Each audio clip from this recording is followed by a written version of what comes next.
அனைவரையும் இதயம் மகிழ்ந்து வரவேற்கின்றேன். இந்த கல்வி என்பது சமூகத்துல ஒரு மிக முக்கியமான இடத்தை வகிக்கிறது. இதை பற்றி வள்ளுவரே எங்களுக்கு சொல்லி இருக்கிறார்.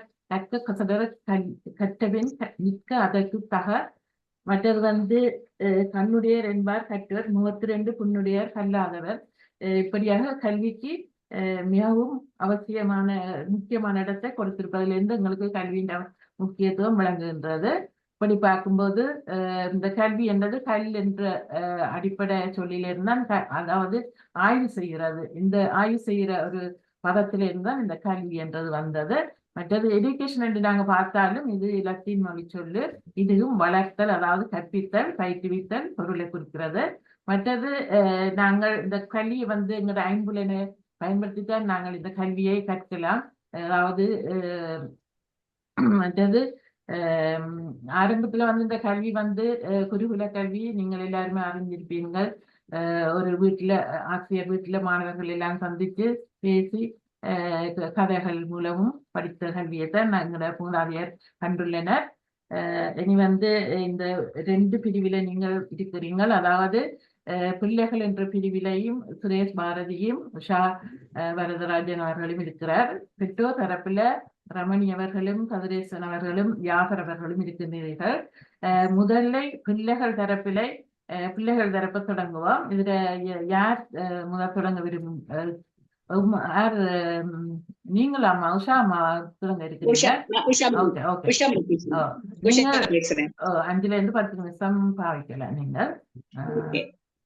தமிழினை நடத்தும் தெய்வியானை மகளுக்கு மற்ற எல்லோருக்கும் உஷாமாவின் மாலை வணக்கம். பிள்ளைகளின் கல்வி மிக சிறந்தது. குழந்தைகளுக்கான கல்வி முறையில் ஒரு பெரும் மாற்றம் கொண்டு வர வேண்டும். அது மிகவும் அவசியமானது. அது அவர்கள் விருப்பம் கல்வி கற்பதற்கான ஆர்வத்தை உருவாக்கி தருவதற்கான சூழலை அமைத்து கொடுப்பதாக இருக்க வேண்டும். வெறும் மனப்பாடம் மட்டும் செய்து அதை அப்படியே பரீட்சையில் எழுதி வாங்கும் முறையாக மட்டும் இல்லாமல் அவர்களின் அறிவுத்திறனை மேலும் வளர்ந்தமாக அமைய வேண்டும். பிள்ளைகள் அவர்களாவே சுயமாக கற்று தேரும் வண்ணம் பாடங்கள் அவற்றி பிரிவுகள் அமைக்க வேண்டும். கரண்டியால் சாதத்தை பிள்ளைகளுக்கு ஊட்டிவிடும் முறை அல்லாது பிள்ளைகள் தாங்களாக உணவு சாப்பிடும் வகையில் பழக்க வேண்டும்.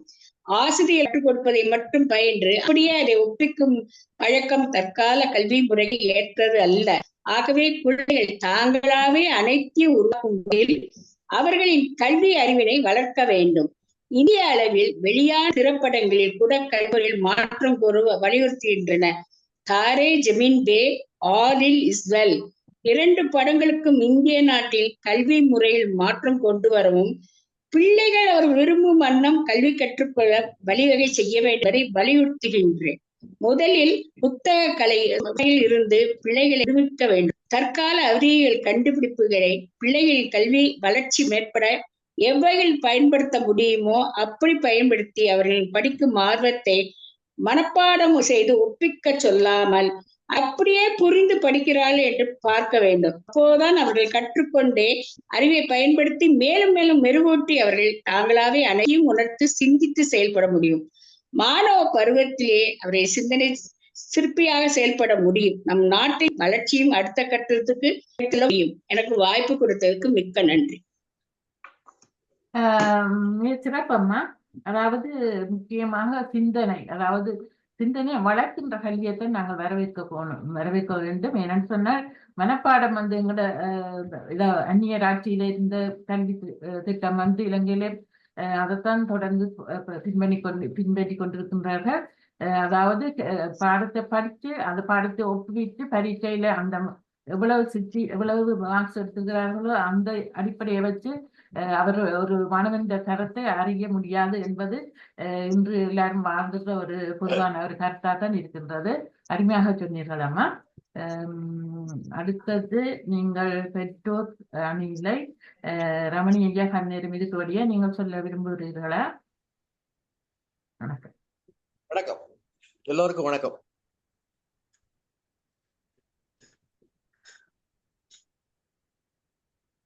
நமது நிறுவனர் சகோதரி திருமதி தெய்வநந்தி சதாசிவம் அவர்களுக்கும் மற்ற நிகழ்ச்சி பொறுப்பாளர்களுக்கும் தொழில்நுட்ப கலைஞர்களுக்கும் கலந்து கொள்ளும் தமிழ் பேச்சாளர்களுக்கும் பார்வையாளர்களுக்கும் அனைவருக்கும் எனது முதற்கண் வணக்கத்தை அடியை ரமணி தெரிவித்துக் கொண்டு, எல்லாம் வல்ல மகாபிரியவா தனிப்பெரும் கருணையினாரே இன்று மீண்டும் உங்கள் முன் நிற்கும் அரிய வாய்ப்பை பெற்றுள்ளேன். தமிழனை குடும்பத்தின் புதிய முயற்சிக்கு முதலில் தலை வணங்குகிறேன். இன்றைய விவாத காலத்திலே பெற்றோர்கள் விரும்பும் கல்வியே பிள்ளைகளின் எதிர்காலத்தை வளமாக்குகிறது என்று பேச விளைகிறேன். விவாத பொருளை சரியாக புரிந்து கொள்ள வேண்டும். முதலில் என்ன சொல்லியிருக்கிறாங்க? பிள்ளைகளின் எதிர்காலத்தை வளமாக உருவாக்குவது எது? அதை கவனிக்க வேண்டும். பிள்ளைகளுக்கு சரியான அனுபவம் கிடையாது. அந்த அனுபவம் அல்லது ஒரு முடிவெடுக்கின்ற தகுதி கிடையாது. அதற்கு ஒரு வயது வர வேண்டும். அதற்கு பின்னால் தனது குடும்ப பொறுப்புகள் வரும். அதற்கு பின்னால் தனது பிற்கால எதிர்காலத்தை பற்றி தீர்மானிக்கிறோம். அந்த எதிர்காலத்தை பற்றி தீர்மானிக்க வேண்டியது பெற்றோர்களின் கடமைதான். பெற்றோர்கள் தான் அதை நிர்வகிக்க வேண்டும். எனவே அவர்கள் அவன் படிக்கிறானே, இவன் படிக்கிறானே, அதை படிக்கணும், இது படிக்கணும், அந்த புக்கை வாங்கிட்டாங்க, இதை வாங்கிட்டாங்க, அப்படி இப்படி கேட்கறதெல்லாம் பிள்ளைங்க கேட்பாங்க.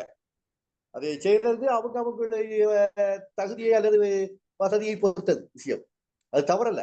ஆனால் அவர்கள் தேர்வு செய்கின்ற கல்வி, அதாவது அவர்களின் பிற்கால வளர்ச்சிக்கான கல்வி அவர்கள் பிற்கால வாழ்க்கைக்கு வளமாக அமையுமா என்பதை நாம் கொஞ்சம் சிந்திக்க வேண்டும்.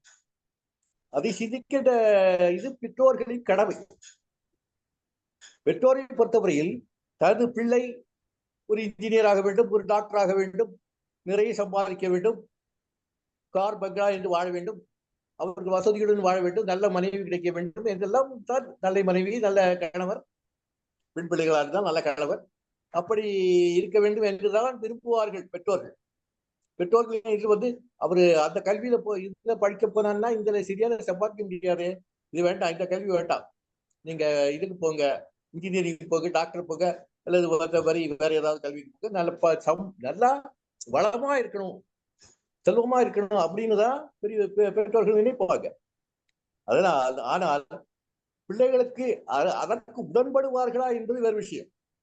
அது அவர்களுடையது. அந்த குடும்பத்தின் தன்மையை பொறுத்த விஷயம். சில பெற்றோர்கள் அதை ஏற்றுக்கொள்ளலாம் அல்லது ஏற்றுக்கொள்ளாமல் இருக்கலாம், அது வேறு விஷயம். பட் பெற்றோர்களை பொறுத்தவரையில் அவர்களுக்கு இதுதான் செய்ய வேண்டும், இப்படித்தான் செய்ய வேண்டும் என்பது அவர்களுக்கு ஒரு பொறுப்பு இருக்கிறது. அதை கேட்கவில்லை என்பதற்காக பெற்றோர்களுக்கு ஏற்பட்ட கல்வி மோசமானது என்று அர்த்தம் இல்லை. எனவே பெற்றோர்கள் ஏன் எப்படி என்பதை அவர்கள் நலமாக வாழ வேண்டும், செல்வ செழிப்போடு வாழ வேண்டும் என்றே விரும்புவார்.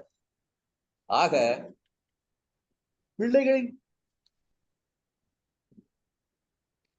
இனிமேல் தான் வாழ துவங்க போகிறார்கள். அந்த படிக்கின்ற இது ஒரு 14-16 வயதுக்கு மேலதான் அவர்களின் வாழ்க்கை துவங்குகிறது. அப்படி துவக்கத்திலேயே இது வாழ்க்கை இப்படி இருக்க வேண்டும் என்பதை அவர்களுக்கு அனுபவம் கிடையாது, தீர்மானிக்க முடியாது. எனவே அந்த கல்வி அவர்கள் தேர்வு செய்கின்ற அந்த கல்வி அவர்களுக்கு எதிர்காலத்திற்கு வளமாக இருக்குமா, அதுதான் திரும்ப திரும்ப கேள்வியில் சொல்லிக்கிறீர்கள், வளமாக இருக்குமா என்பதை நாம் ஆலோசிக்க வேண்டும்.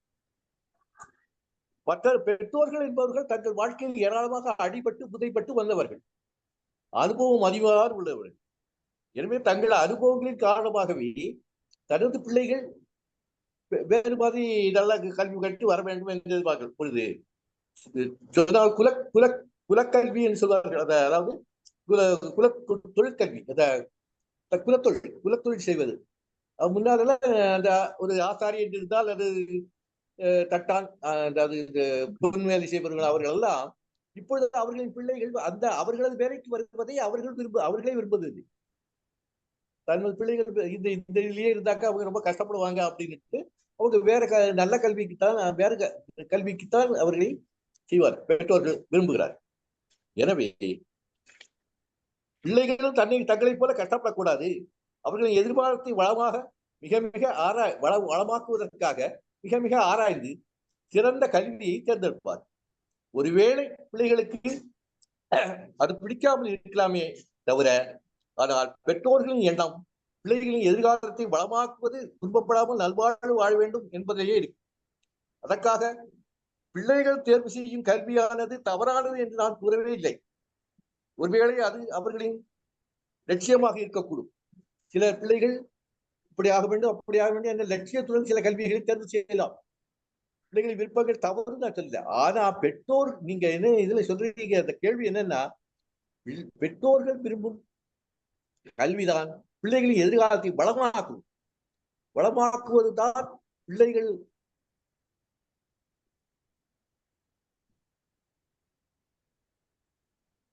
வேறு மாதிரி லட்சியங்களை வைத்திருக்கலாம். சமூகத்திலிருந்து நல்ல செயல்களை செய்யலாம் என்று எண்ணலாம்.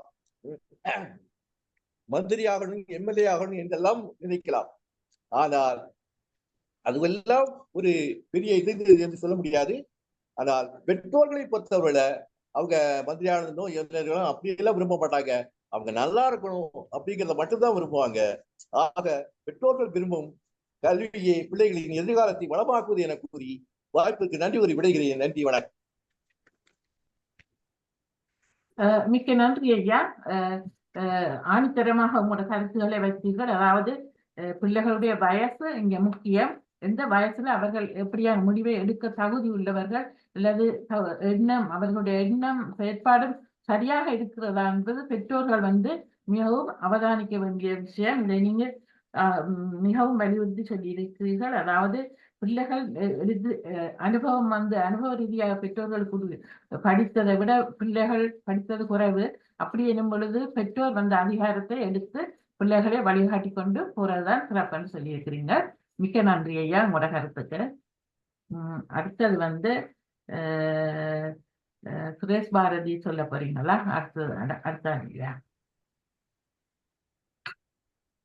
அன்னை தமிழையும் அருமை பாரதியும் முதலில் வணங்கி, தமிழ் அன்னை குழுமத்தை மிக அழகாக, எளிதாக, சிறப்பாக நடாத்தி கொண்டிருக்கக்கூடிய மரியாதைக்குரிய தோழிக்கு இன்னும் ஒரு வணக்கம் சொல்லி, நல்லதொரு தலைப்பிலே ஒரு பட்டிமன்றத்தை தொடங்கி அதை மிக அழகாக நடாத்தி கொண்டிருக்கக்கூடிய, அதிலே பங்கேற்றிருக்கக்கூடிய அத்துணை பேருக்கும் அவர்களது கருத்துக்கு மதிப்பை தந்து எனது கருத்தை, எனது வாதத்தை முன்வைக்கிறேன். ஒரு நகைச்சுவை இருக்கு உங்களுக்கு. ஒரு பையன் அப்பா கிட்ட போய் கேட்டிருக்கான். என்ன கேட்டானா, அப்பன் புத்திசாலியா மகன் புத்திசாலியான்னு கேட்டான். உடனே அப்பா சொன்னாரா, அப்பாதான் புத்திசாலி. உடனே பையன் எப்படின்னு கேட்டிருக்கான். அவருக்குதான் நிறைய அனுபவங்கள் இருக்கு வாழ்க்கையில, பல விஷயங்களை பார்த்திருக்காரு, நிறைய அடிபட்டிருக்காரு, அதிலிருந்து பாடம் கற்று இருக்கிறார். அதனால் அவருக்கு அதிகமான அறிவும் அனுபவம் உண்டு, அவர் தான் மிக அறிவாளி அப்படின்னு அவர் சொல்லியிருக்காரு. மகன் கேட்டிருக்கிறான், சரி ரேடியோவை கண்டுபிடிச்சது யாருன்னு கேட்டிருக்கான் பையன். அதுக்கு அப்பா சொன்னாரு, மார்கோனி, இத்தாலியை சேர்ந்த மார்கோனி. உடனே பையன் கேட்டானா, சரி அதையே அவங்க அப்பா கண்டுபிடிக்கல, கண்டுபிடிச்சிருக்கணும் இல்ல. ஆக இந்த தலைமுறை இடைவெளி தொடர்ந்துகிட்டே இருக்கு காலத்துக்கும். அப்பா நினைக்கிறார் மகன் முட்டாள் அப்படின்னு நினைக்கிறாரு. மகன் என்ன நினைக்கிறான், ஒரு வயது வரைக்கும் அப்பாவை ஹீரோவை நினைச்சிட்டு அவருக்கு ஒன்னும் தெரியாதுன்னு நினைக்கிறான். ஆக இந்த பிரச்சனை காலம் முழுவதும் இருந்துகிட்டே இருக்கு. ஒரு அழகான கண்ணதாசனுடைய ஒரு பாடல் இருக்கு, அண்ணன் என்னடா தம்பி என்னடா, எல்லாருக்குமே தெரியும். அதுல ஒரு வரி வரும், பெட்டை கோழிக்கு கட்டு சேவலை கட்டி வைத்தவன் யாரடா, அவை 8 குஞ்சுகள் பெற்றெடுத்ததும் சோறு போட்டவன் யாரடா, இன்னும் ஒரு வரியும், வளர்ந்த குஞ்சுகள் பிரிந்த போதிலும் வருந்தவில்லையே தாயடா, மனிதர் யாவிலும் உயரம் யாவையும் மனதினால் வந்த நோயடா,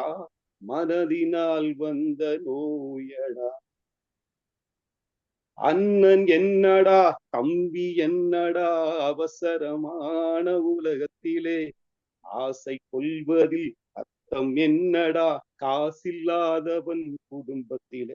இந்த பாடல்லாம் பாத்தீங்கன்னா வாழ்க்கையினுடைய யதார்த்தத்தை பதிவிட்டு போகும். ஆனா அதை நம்ம கேட்கறதே இல்லை. ரொம்ப அற்புதமா இருக்கு பாடல் அப்படின்னு இந்த பாடல் வச்சுட்டு போயிட்டே இருக்கும். அது உள்ளுக்குள்ள பாத்தீங்கன்னா எல்லா பிரச்சனைகளுக்கும் தீர்வு. இன்றைக்கு பாடல்கள், திரைப்பட பாடல்கள் எல்லா பிரச்சனைகளுக்கும் தீர்வு இருக்கும். அதை ஒட்டி அழகா நீங்க இப்படி எல்லாம் பேசிட்டே இருக்க வேண்டியதில்ல. 4 பாட்டு போட்டு போயிட்டே இருக்கலாம். இதுதான் உண்மையும் கூட. ஐயா சொன்னாரு, அப்படியே பசங்களுடைய வளமா இருக்கணும், அவங்க நல்லா இருக்கணும், நல்லாவே படிக்கணும் அப்படின்னு தான் நினைக்கிறதா அவர் சொல்லிக்கிட்டே இருக்காரு. இதுதான் அவங்களுடைய கனவா இருக்கு. நான் என்ன கேட்கிறேன், ஏன் உங்களுக்கு, எதுக்கு உங்களுக்கு அந்த கனவு? நீங்க நல்லா அவனுக்கு ஒரு நல்ல கல்வியை கொடுத்துட்டீங்களா? அவன் விரும்பும் கல்வியை தந்து விட்டீர்களா? அவ்வளவுதான். கலீல் ஜிப்ரான் மிக அழகாக சொல்லுவார் அவருடைய ஒரு கவிதை. அதுவும் பாத்தீங்கன்னா, அவருடைய ஒரு கவிதையில பாத்தீங்கன்னா, அது நம்ம பார்க்கணும். அற்புதமா இருக்கும் அவருடைய கவிதை.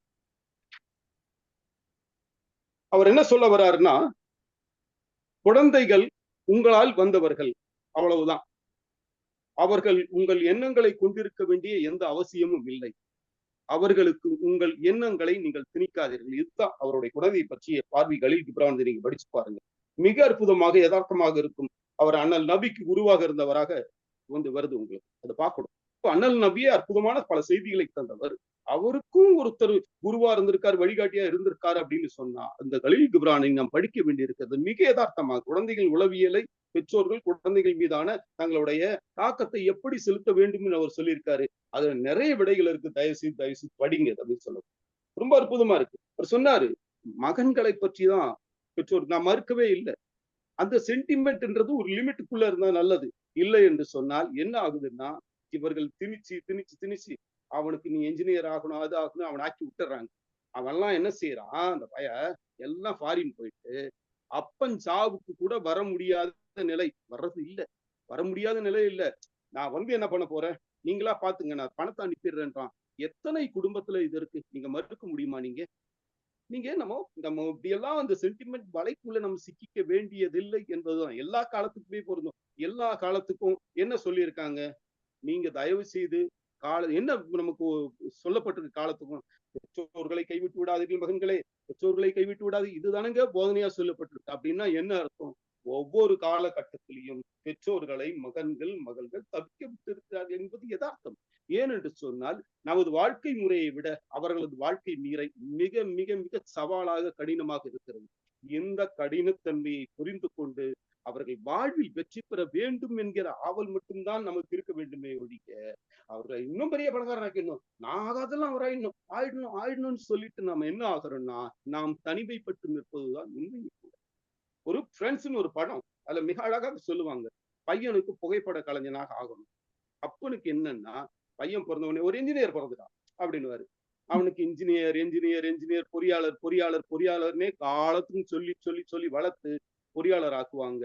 அவன் ரொம்ப சிரமப்படுவான். அவனுடைய நண்பன் சொல்லுவான், அவன் நண்பன்றது உண்மை, அந்த படம் தான்.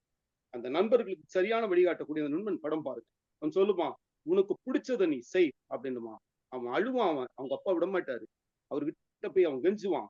அப்புறம் புரிஞ்சுக்கிட்ட பிறகு சொல்லுவாரு, அந்த கம்ப்யூட்டர் வாங்கி கொடுத்துருக்கல, அந்த கம்ப்யூட்டரை வித்துரு, ஒரு கேமரா வாங்குறதுக்கு எவ்வளவு ஆகும்னு கடைசியா முடிப்பாரு அவர் அப்பா. அவனை புரிந்து கொண்ட பிறகு அப்பா சொல்வாரு, சரி உனக்கு பிடிச்சது செய் அப்படின்னு. அவன் பிற்காலத்திலே மிகச்சிறந்த புகைப்பட கலைஞனாக வளம் வருவான். இப்போ பிள்ளைகளுடைய அவங்களை உன்னிப்பாக கவனியுங்கள். அவர்களுக்கு பிடித்ததை நீங்கள் தாருங்கள். பிடித்ததை தரும் போதே பிரச்சனைகளையும் சொல்லி வளருங்க. அதெல்லாம் உண்மை, யதார்த்த வாழ்க்கை, அதெல்லாம் மறுக்க முடியாது. அவனுக்கு சவால்களை சொல்லுங்க. அவன் கேட்ட உடனே வாங்கி கொடுத்துறது, இதெல்லாம் உளவியல். இந்த எல்லாமே கஷ்டப்பட்டதான் கிடைக்கும்ன்றதெல்லாம் உணர்த்துங்கள். ஆனால் அவர்களுக்கான கல்வியை அவர்கள் தீர்மானிக்கணும். நான் என்ன கேட்கிறேன்னா, எப்படி இருந்தாலும் எல்கேஜில இருந்து 12ஆம் வகுப்பு 10ஆம் வகுப்பு வரைக்கும் நாம தானே அவனுக்கு பிடிச்சிட்டு இருக்கோம். அவனுக்கு பிடிச்சத அவன் படிக்க முடியாது இல்ல. 12ஆம் வகுப்பு பிறகு 10ஆம் வகுப்புலேயே இன்னைக்கு பசங்க எல்லாம் அப்டேட் ஆகிட்டே இருக்காங்க. அவ்வளவு விஷயங்கள் தெரியுது. எங்க வீட்டுல ஒரு குழந்தை வளர்றா, ஒரிசா. நான் சில நேரங்கள் அவளை மடியில உட்கார வச்சுப்பேன். அவள் சொல்ல, மாமா அவனுக்கு ஒண்ணும் தெரியாது மாமா அப்படின்னு செல்போன்ல எனக்கு பல விஷயங்கள் எனக்கு சொல்லி கொடுத்து போயிட்டே இருப்பான். அவள் 2ஆம் வகுப்பு படிக்கிறார். ஆக நம்மை காட்டிலும் அறிவார்ந்தவர்களாக நமது சமூகம் இன்றைக்கு அறிவியல் தொழில்நுட்பத்துல வளர்ந்துகிட்டே இருக்கு. அதை நாம் புரிந்து கொண்டு ஏற்றுக்கொண்டு அவர்களை கண்காணிக்கிறது ஒரு 10-12 வயசு வரைக்கும் தான். அதற்கு பிறகு அவர்கள் முடிவெடுப்பார்கள். நமக்கு என்னங்க பெருசா தெரிய போகுது? இன்னைக்கு எத்தனை படிப்பு, என்ஜினியர்னா பொறியாளர் மட்டும் தான் நினைச்சு. இன்றைக்கு கிட்டத்தட்ட 100க்கும் மேற்பட்ட படிப்புகள் இருக்கு. நமக்கு தெரியுமா? தெரியாது. நமக்கு இருக்கக்கூடிய ஃப்ரெண்ட்ஸுகளுக்கு தெரியுமா? தெரியாது. அவங்க பாட்டு எதனா சொல்லிட்டு போயிட்டே இருப்பாங்க. அப்படியெல்லாம் போய் சிக்கிக்காதீங்க. மாணவர்களுக்கு இருக்கக்கூடிய அதே குழப்பம் பெற்றோர்களுக்கும் உண்டு. ஆனால் மாணவன் தனக்கு இருக்கக்கூடிய அன்றைய அறிவை வைத்துக் கொண்டு இன்றைய தொழில்நுட்பத்தை வைத்துக் கொண்டு அவன் சரியானதை தேர்வு செய்து விடுவான். நீங்க அவனுக்கு ஃப்ரெண்டா இருங்க, அவனுக்கு பக்கபலமா இருக்கு. ஒரு வயதுக்கு பிறகு தோளுக்கு மேல் வளர்ந்தா தோழன், தோழனை முதலில் நம்புங்கள், அவனோடு இருங்கள். நிச்சயமாக அவன் மிகச் சிறந்தவனாக திகழ்வான், உங்களை பாதுகாப்பான், அன்போடு பாதுகாப்பான், பணத்துக்காக பாதுகாக்க மாட்டான், உங்களை அன்போடு அவன் நேசிப்பான். அப்படிப்பட்ட ஒரு தோழமையோடு நீங்கள் வளர்க்க வேண்டும். அப்படிப்பட்ட ஒரு அற்புதமான ஒரு தலைமுறை வளர வேண்டும் என்று சொன்னால், பிள்ளைகள் எதிர்பார்க்கக்கூடிய, பிள்ளைகள் தேர்வு செய்யக்கூடிய கல்விக்கு துணை புரிந்தால் மட்டுமே அப்படி ஒரு சமூகம் நிச்சயமாக நமக்கு கிடைக்கும். ஐயா ரமணி போன்ற, ஐயா அம்மா உஷா வரதராஜன் போன்ற, தெய்வானந்தி போல, சுரேஷ் போல, எனக்கும் 28 வயசுல பசங்க 2 பேரும் படிச்சுட்டு வேலைக்கு போயிட்டு இருக்காங்க. அவ்வளவுதான், அவங்களுக்கு பிடிச்சதான் நான் செய்திருக்கிறேன். எனக்கு ஒரு நம்பிக்கை உண்டு, நிச்சயமாக அவர்கள் என் மீது மிகப்பெரிய அன்பு வைத்திருந்தாலும் விட்டு கொடுக்க மாட்டானுங்க. அப்படிப்பட்ட அவனுக்கு ஒரு நல்ல மகன்களாக வளர்த்திருக்கிறேன் என்கிற ஒரு பெருமையோடு, நல்ல ஒரு தகப்பனாக தயவு செய்து நீங்கள் உங்களுடைய பிள்ளைகளுக்கு சொல்லுங்கள். அவர்கள் பிள்ளைகளுடைய அந்த அனுபவத்திற்கு, அந்த அறிவிற்கு, அந்த தேர்விற்கு துணை புரியுங்கள். நல்ல சமூகம் நிச்சயமாக உண்டு என எனது வாதத்தை முன்வைத்து நிறைவு செய்கிறேன். வணக்கம், நன்றி. அருமை அருமை ஐயா, அருமையான வாதத்தை அழுத்தி சொன்னீங்கள். அதாவது பிள்ளைகள் நபிகள் நாயகம் அவருடைய இதை சொல்றீங்க. அதாவது உங்கள் மூலம் வந்தவர்கள், ஆனால் அந்த பிள்ளைகள் எத்தொரு தனியான ஒரு இது இருக்குது, வாழ்க்கை அவர்களுக்கு இருக்குது, அதை அவர்கள் வாழ விட வேண்டும். அதாவது பிள்ளைகள் எவ்வளவு சமூகத்தில் எவ்வளவு சவால்களை சந்தித்து கொண்டு போறார்கள், அதையெல்லாம் நாங்கள் பிள்ளைகளை ஒரு நண்பனாக கொண்டு அந்த பிள்ளைகளுடைய ஏற்றத்தாழ்வுகளை உணர்ந்து, அந்த உணர்வுகளை புரிந்து அந்த பிள்ளையோட நாங்க நெருக்கமான ஒரு உறவை ஏற்படுத்தி கொண்டு போகும்போது, அந்த பிள்ளை மூளை எதிர்காலத்துல நீங்க வயது போய் உங்களுக்கு இயலாத நிலைமை வரும் பொழுதும் அந்த பிள்ளை உங்களை காப்பாற்றுகின்ற ஒரு நிலையத்தை நீங்கள் உருவாக்குவீங்கள். அப்படியான ஒரு நல்ல ஒரு கருத்தை நீங்கள் பாட்டுகளையும் சொல்லி மிகவும் அருமையாக உங்களோட வாதத்தை வச்சீர்கள். மிக்க நன்றி. அடுத்ததாக பெற்றோர் தரப்பில் கதிரேசன் ஐயா சொல்ல போறீங்களா, ஜாகர் கவிஞர் சொல்ல போறீங்களா? நானே பேசிடுறேன். சரி.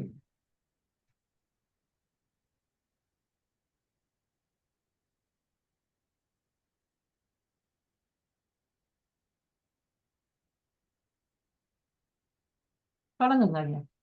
பேசலாங்கம்மா? சரி. ஓ, இன்றைய மாலை வேளையிலே, மயக்கும் மாலை வேளையிலே நாம் எல்லோரும் தமிழெண்ணை சார்பிலே நாம் குழுமி இருக்கின்றோம். அதை முறையாக ஆரம்பித்து தமிழெண்ணை குழுமத்தின் நிறுவனர் அவர்கள் ஒரு சீரும் சிறப்புமாக நடத்தி கொண்டிருக்கின்றார்கள்.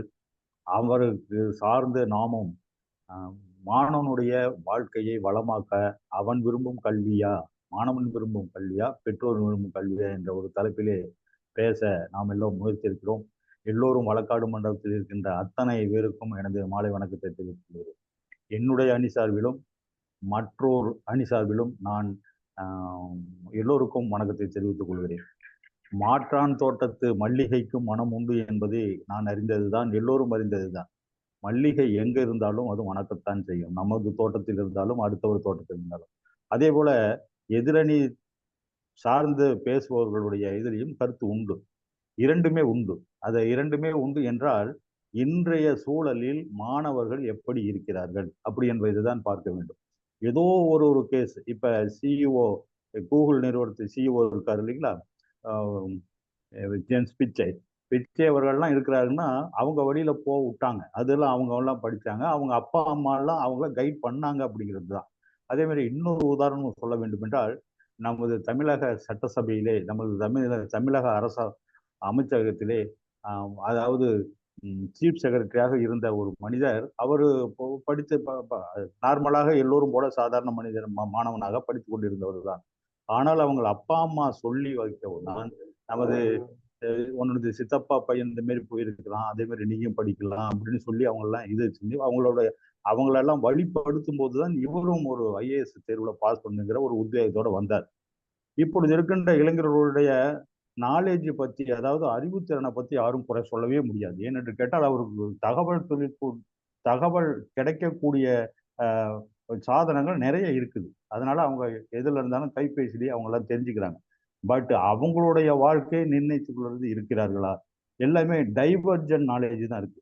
கன்வர்ஜன் நாலேஜ் தான் it is essential for the empowerment as well as enhancement of their life அப்படிங்கிறது தான் முக்கியம். இப்போ நம்ம படிக்கிற நான்லாம் படித்ததெல்லாம் மெக்கலயாங்கிற அவருடைய எஜுகேஷனிஸ்டாக இருக்கிறவர், அவர் இங்கிலாந்துக்காரரு. அவருடைய கல்வி முறையில் தான் படித்தோம். ஆனால் அந்த கல்வி முறை இப்பொழுது தேவையா? இதெல்லாமே குமாஸ்தாவை உருவாக்கக்கூடிய கல்வி முறை என்று சொல்லி அதெல்லாம் அப்புறப்படுத்துறாரு. இப்ப நம்ம பெற்றோர்கள் விரும்புகின்ற கல்வி முறை என்று சொன்னோம்னா அந்த பெற்றோர்களுடைய தகுதி என்ன வேண்டும், அவர்களுடைய விருப்பம் என்ன வேண்டும், அவர்களுடைய விருப்பத்தோடு அவர்களுடைய பொருளாதாரம். இப்ப சுரேஷ் பாரதி அவருக்கு பாடும்போது காசு இல்லாத வாழ்க்கையில என்னடா, ஆசைகள் எது வேணாலும் படலாம், ஆனா கையில மூலாதாரம் இல்லை என்றால் அவருடைய விருப்பத்திற்கு ஏற்ப அவர்களால் படிக்க முடியாது. அந்த சூழல் தான் இருக்குது. இப்பொழுது இருக்கிற மாணவனுடைய சூழல் பார்த்தீர்கள் என்றால், மாணவன் ஜாலியா இருக்கணும்னு தான் நினைக்கிறான். அதாவது இன்றைக்கு காசு சம்பாதிக்க வேண்டும், இன்றைய காசை நாம் எப்படி செலவு செய்ய வேண்டும் என்றால், டூ வீலர் வாங்கிக்க வேண்டும், தர்ருன்னு போக வேண்டும், நண்பர்களை பின்னாடி உட்கார வச்சு கொண்டு வேண்டுமென்றால் பெண் தோழியையும் பின்னாடி உட்கார வச்சு அடிக்கடி பிரேக் போட வேண்டும். இந்த சூழல் தான் அவர்கள் எல்லாம் சென்று கொண்டிருக்கின்றார்கள். அதே போல அவர்களுடைய இது எல்லாமே ஜாலி டைப்பா தான் இருக்கு. அதாவது இந்த நம்மளது குடும்பம் என்ன, நமது நாடு என்ன, அப்படி என்ற ஒரு பொறுப்புணர்வு இல்லை. அந்த பொறுப்புணர்வு இருக்கின்ற பையனுக்கு வேணா நம்ம அவன் இஷ்டத்துக்கு விடலாம், அவன் விரும்ப கல்வி விடலாம். ஆனால் இந்த மாதிரி பொறுப்பற்ற மாணவன் இருக்கின்ற சூழலிலே பொறுப்புள்ள தந்தை என்ன செய்ய வேண்டும்? இவன் முதல்ல சம்பாதிக்க வேண்டும். அதாவது சம்பாதித்தவருடைய கல்வி அனுப்பிவிட்டு பிறகு வேண்டுமென்றால் அவனுடைய இதுக்கு வேணா போகலாம். இப்ப இவர் ரமணி அவர்கள் சொல்லும் போது கூட பாத்தீங்கன்னா குலத்தொழிலை பற்றி சொன்னார்கள். இப்ப குலத்தொழில்னா குமாசா, அதாவது அசிஸ்டண்டா இருந்தவன், கிளர்க்கா இருந்தவனுடைய தொழில் அந்த தொழிலுக்கே போறது என்று அர்த்தம் இல்லை. ஆர்ட்ஸ் இருக்கு இல்லைங்களா? இப்போ ஒரு சிலை செய்ய வேண்டும் அப்படின்னு பார்த்தீங்கன்னா, அந்த வீட்டில் சிலை செஞ்சுட்டு இருந்தாங்கன்னா அந்த பையன் சிறு வயதிலிருந்தே அந்த தொழிலை பார்க்கின்றான். அப்பா எப்படி செய்கிறார் என்ற ஒரு நெளிவு சுழியெல்லாம் பார்த்து கொண்டு அந்த தொழில்நுட்பத்தை சிறு வயதிலே கற்றுக்கொண்டு விடுகிறான். அது விஞ்ஞான பூர்வமாக அதை எப்படி செய்ய வேண்டும், அது நுணுக்கமாக எப்படி செய்ய வேண்டும் என்பது அறிவுபூர்வமாக அந்த அப்பாவுக்கு தெரியாது. ஆனா அவருடைய அப்பா மூலியமாக கற்ற கல்வி மூலம், அதாவது அனுபவம் மூலியமாக அவர் செய்து கொண்டிருப்பார். இப்ப அந்த மாதிரி குலத்தொழில் வேணா அவங்க போகலாம். அதாவது இந்த பையனுக்கு என்ன திறமை இருக்கிறது முதலில் என்று பெற்றோர்களுக்கு தெரிய வேண்டும். பெற்றோர்கள் அடிக்கடி மாணவனுடைய ஆசிரியரை அவர்கள் சென்று பார்க்க வேண்டும். நம்ம பையன் எப்படி, அவன் எப்படி, எந்த மாதிரின்னு சொல்லிட்டு எதெல்லாம் மார்க் அவன் அதிகமா வாங்கியிருக்கிறான், எல்லாம் தமிழ், ஆங்கிலம், சயின்ஸு, சமூகம், கணக்கு, இதெல்லாமே இருக்கு. எதுல அதிகமா வாங்கியிருக்கான்னு பார்த்தோம்னா அவனுடைய விருப்பம் தெரியும். அந்த விருப்பத்திற்கு ஏற்ப ஃபெசிலிட்டேட்டர், பெற்றோர்கள் ஃபெசிலிட்டேட்டராக இருந்து அவர்கள் செய்ய வேண்டும். அவர்கள் இந்த மாதிரி இது உனக்கு விருப்பம் இருந்தாலும் படிக்கலாம், ஆனால் இந்த மாரி லைன்ல போனீங்கன்னா நீ ஒரு நல்ல ஒரு ஷைன் பண்ணுவ உன்னுடைய வாழ்க்கையில், அப்படி என்ற ஒரு அனுபவத்தையும் அவர் கொள்ள வேண்டும். அதே மாதிரி பார்த்தீங்கன்னா இப்பொழுதெல்லாம் நானோ டெக்னாலஜி என்ற ஒரு தொழில்நுட்பம் இருக்குது. நானோ டெக்னாலஜி நுண் அறிவியல் திறன் கொண்ட அந்த மாணவர்கள் எல்லாம் படிக்க வேண்டியது. அப்பொழுதெல்லாம் நாங்கள் படிக்கும்போது பார்த்தீங்கன்னா ஜஸ்ட் ஒரு நான் நானோ டெக்னாலஜி படிச்சிருக்கேன், ஒரு பக்கத்துக்கு தான் இருந்தது. இப்போ ஒரு பாடத்திட்டமே, ஒரு இள அறிவியல் பாடத்திட்டமே நானோ டெக்னாலஜி கொண்டு வந்து விட்டார்கள். அதாவது அது தொழில்நுட்பம் விரிவடைகிறது என்று நான் சொல்கிறேன். இது அப்பாவுக்கு பையனுக்கு தெரியுமா என்றால் அவன் படித்திருப்பான். ஆனால் இந்த மாதிரி தொழில்நுட்பம் இருக்கிறது என்பது பெற்றோர்களுக்கு தெரியும். நான் இப்ப சொல்றேன் இல்லைங்களா, இப்போ ஒரு பேராகிராஃபை படிச்சது இப்போ ஒரு டிகிரி அளவுக்கு இருக்குது என்று நான் அந்த இதுல இருந்ததுனால அந்த மாதிரி லைன் போகலாம். இப்ப ஆர்டிபிஷியல் இன்டெலிஜென்ஸ், ஏஐங்கிறது வந்திருக்கு. இப்ப ஆர்டிபிஷியல் இன்டெலிஜென்ஸ்லாம் பையனுக்கு தெரியுமா? அதாவது அவனுக்கு பொறுப்புள்ளவனாக முதலில் மாற்ற வேண்டும். அது யார் கையில இருக்குது? பெற்றோர்கள் கையில தான் இருக்கு. பெற்றோர்கள் தான் அவனை வழி நடத்தி, நீ இந்த மாதிரி இதற்காக பிறந்தவன், நீ சாதிக்கக்கூடிய பிறந்தவன், இந்த மாதிரி லைனுக்கு நீ போனீங்கன்னா நீ நல்லா வாழலாம், அந்த நடிகரை பாரு, இந்த விஞ்ஞானியை பாரு, அந்த மாதிரி விஞ்ஞானிகள்லாம் அவர்கள்லாம் கஷ்டப்பட்ட சூழலை பாரு, இப்படி என்று இவர்கள் அதாவது இளமையிலேயே அவர்களுக்கெல்லாம் சொல்லி வழி நடத்தி நல்ல நண்பர்களை, இப்ப ஃப்ரெண்ட்ஸை பத்தி சொன்னார், நல்ல நண்பர்களை சேர்க்க வேண்டும். அதாவது பெற்றோர்கள் சொல்லாத வார்த்தைகள் கூட நண்பர்கள் சொன்னால் கேட்பார்கள். நண்பர்கள் எப்படி அமைய வேண்டும்? சும்மா ஜாலியா இருக்கிற டைப் அமைஞ்சிட்டானா அந்த மாதிரி அவன் அதே மாதிரி தான் போவான். அதாவது கண்ணுக்குட்டி பன்னியோட சேர்ந்தா என்ன நடக்கும், அது கண்ணுக்குட்டியோட சேர்ந்தா என்ன நடக்கும் அப்படி என்பது கதையெல்லாம் நம்மளுக்கெல்லாம் தெரியும். ஆக இந்த மாதிரி ஃப்ரெண்ட்ஷிப்பு போறது, இவன் படிப்பது, இவனுக்கு இருக்க என்ன திறமை இருக்கிறது, இப்படியெல்லாம் அவர்கள் கண்காணித்து அந்த வழியிலே செலுத்த வேண்டும், செலுத்தினார்கள் என்றால் அவர்களுடைய பிள்ளைகள் நல்ல நிலைமையிலே போவார்கள். இப்ப முன்னெல்லாம் இன்ஜினியரிங் பொறியியல் துறை எல்லாரும் போய் சேர்ந்தாங்க. பொறியியல் துறை சேர்ந்து விட்டு எல்லாம் அமெரிக்காவில் போய் தான் விழுந்தாங்க. அந்த சமயத்துல சில பெற்றோர்கள்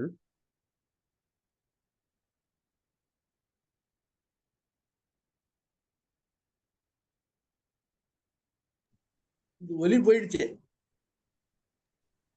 இடையில ஒரு கால் வந்துச்சுமா, இடையில ஒரு கால் வந்துச்சு. இப்ப ரெக்டிஃபை போயிடுச்சு. அவர்களுக்கு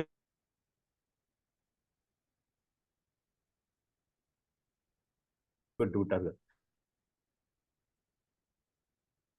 ஆனால் இந்த பொறியியல் படித்தல் என்று சொன்னதுன்னா அவர்கள்லாம் 6000க்கும் 7000க்கும் இந்த செல்போன் வித்துக்கிட்டு இருக்காங்க. இப்ப இவன் வந்து இந்த ஆங்கிலம் படித்தவன்லாம் ஒரு ஹையர் கிரேடு போயிட்டு இந்த மாதிரிலாம் போயிட்டு, இது யார் சொல்லி தந்ததுன்னா பெற்றோர்கள் சொன்னதுதான். பெற்றோர்கள் என்ன சூழல், என்ன என்விரான்மெண்டல்ல இருக்கு, சூழல்ல என்ன இருக்கு, பையன்கிட்ட என்ன இருக்கு, முதல்ல சம்பாத்தியத்துக்கு பார்க்கணும், அடுத்தது இவனுடைய சாதிக்கருடைய இதுக்கு செல்லணும். இப்ப ரமணி ஐயெல்லாம் சொல்லும் போது கவிதை நல்லா எழுதுறேன் அப்படின்னு சொல்லி சொன்னார்.